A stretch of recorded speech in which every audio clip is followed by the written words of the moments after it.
Hai, saya Salihah, guru BM anda. Saya akan memberitahu anda mengapa anda perlu datang ke seminar saya. Apabila kita bercakap tentang karangan, semua pelajar tahu karangan yang baik mesti dimulakan dengan ayat topik. Melalui seminar saya akan ajar anda cara yang sesuai, cara yang lebih baik, cara yang lebih power, cara yang lebih mantap, cara yang lebih kreatif untuk menghasilkan ayat yang baik. Tekniknya menggunakan 4-in-1. Apakah maksud 4-in-1? Ada slogan, ada peribahasa, ada simpulan bahasa dan ada topik. Saya mengambil contoh topik yang sama. Slogan pandu cermat jiwa selamat. Nampaknya seperti mencurahkan air ke daun keladi apabila masyarakat kita bersikap lepas tangan untuk mengurangkan statistik kemalangan jalan raya di negara kita. Dalam ayat ini bukan sekadar saja nampak anda kuat membaca, nampak anda seorang yang kreatif, matang dan menepati skema pemeriksaan. Saya percaya semua pemeriksa suka dengan ayat sebegini. Kerana ayat ini ada 4-in-1.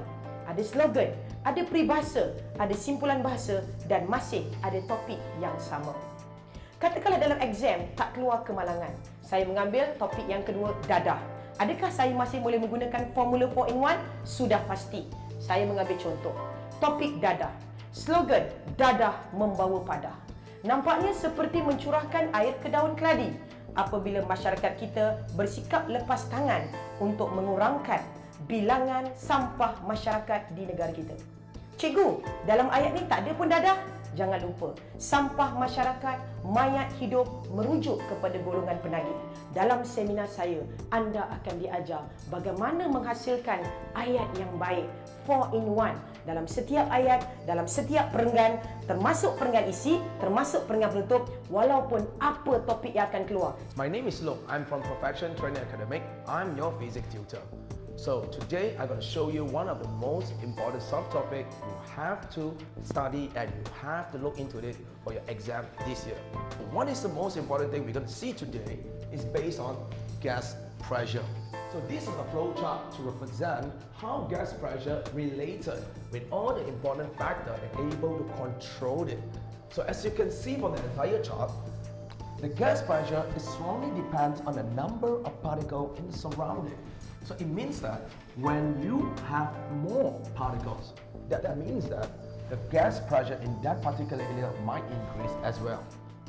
Okay, on the other hand, if you reduce the number of particles in that particular place, that means the gas pressure will reduce as well. And of course, the quantity of the particle in that certain area is strongly depends on your position on Earth. That will mean altitude.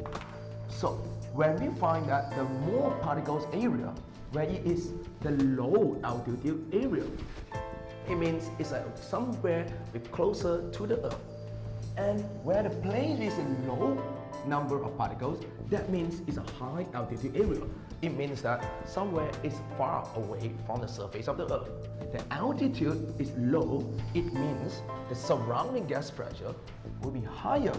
And of course, in a low pressure environment, that means it's a high altitude area.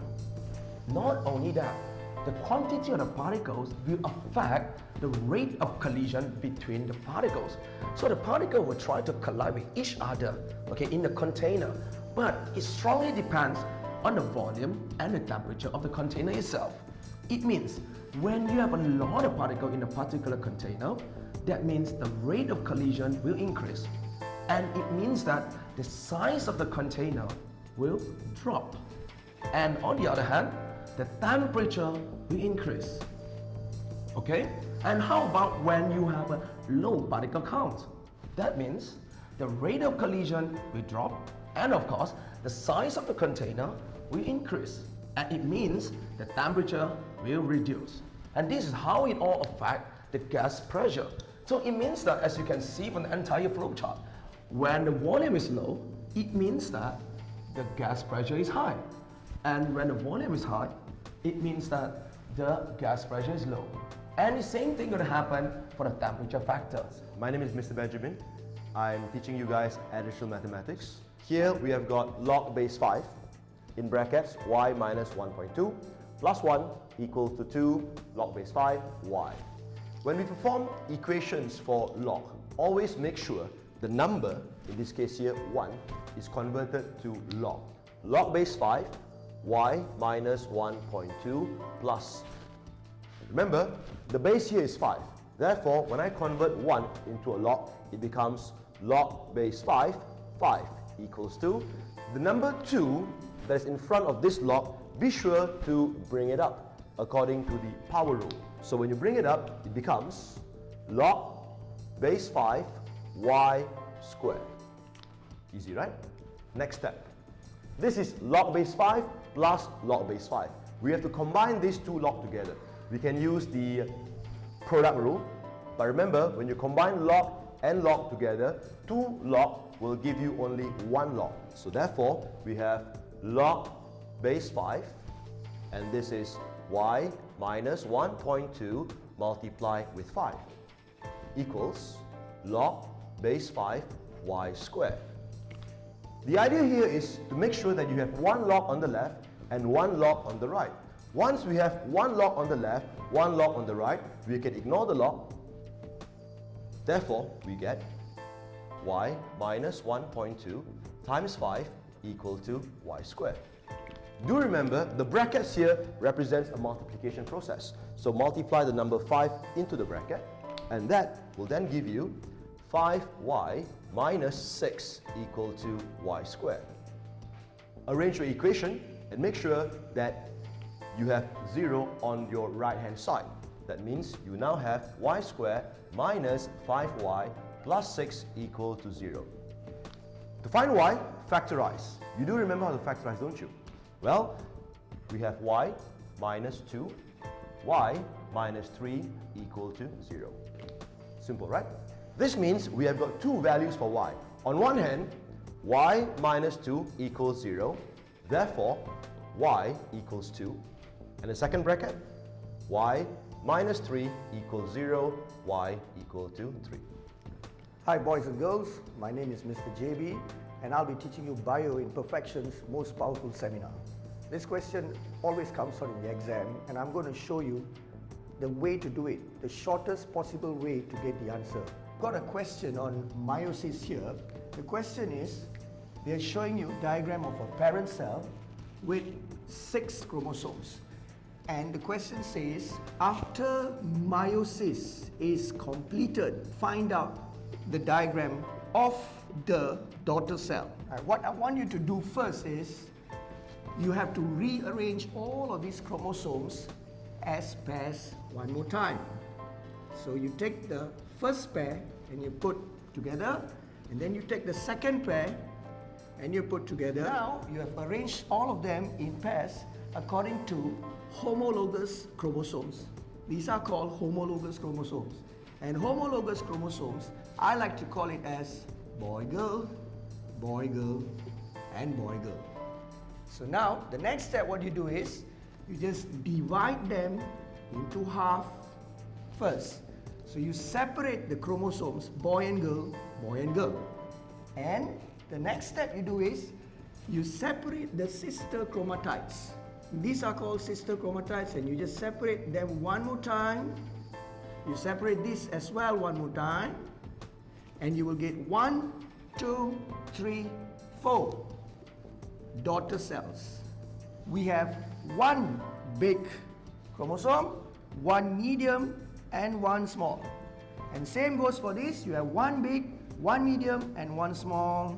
So there you go. You have 4 daughter cells, and each daughter cells have 3 chromosomes. So this shows you that the number of chromosomes here, 2n equals to 6, becomes 3, and that is meiosis. It is about change in state of matter and also about state of matter. It's one type of question where they will ask you number process. So let's take a look at the process name. Solid to liquid is called melting. Liquid to gas is called boiling or evaporation. And gas, go back to liquid, that is called condensation.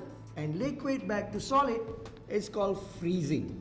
Now students, what about solid to gas that is known as sublimation. And gas to solid is also known as sublimation. Now let's take a look at an example. Solid example, ice. Liquid, water. Gas is water vapor. There's one more type of question where it will give you the diagram of solid, liquid and gas. Such as, okay, this is the diagram for solid where you see the particles are very close. This one, the particles are further. And for gas, the particles are very far. So there you go, class. This is the question that comes out all the time for SPM. Hi, I'm Mr. K. I'm here to help you with your chemistry. See me, how easy it is to learn chemistry. It is interesting. You have to learn with the best, and that's us, from perfection. This is the calculation you need to know in every single topic, regardless of Form 4 or Form 5. Now, the easiest way to complete this is one simple formula. The question gives us molecules, and it asks us to find the moles. How do I do this? Very simple. They gave us molecules. This is molecules, and they asked us to find the moles. This is the moles. So from the molecules, how do I go to the moles? I divide with the Avogadro's number. That's all. It's as easy as that.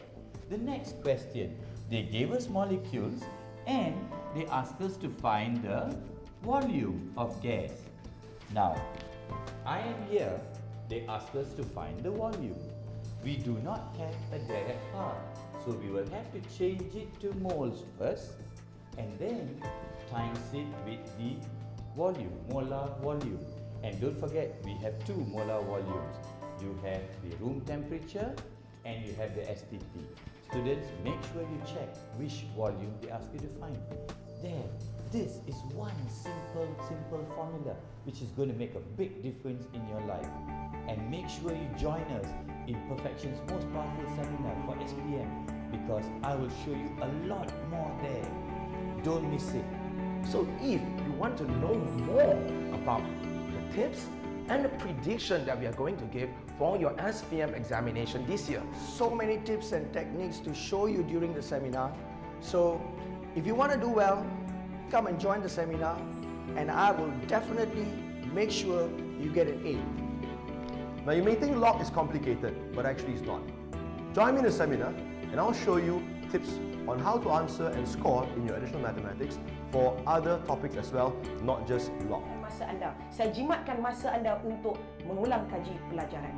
Dan dalam seminar saya juga, saya tidak hanya bercakap tentang karangan.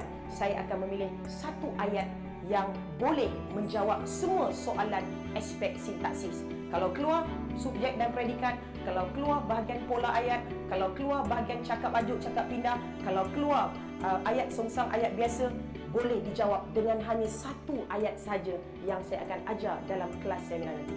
Jangan lupa ikuti seminar saya, anda pasti menyesal. Sila daftar sekarang.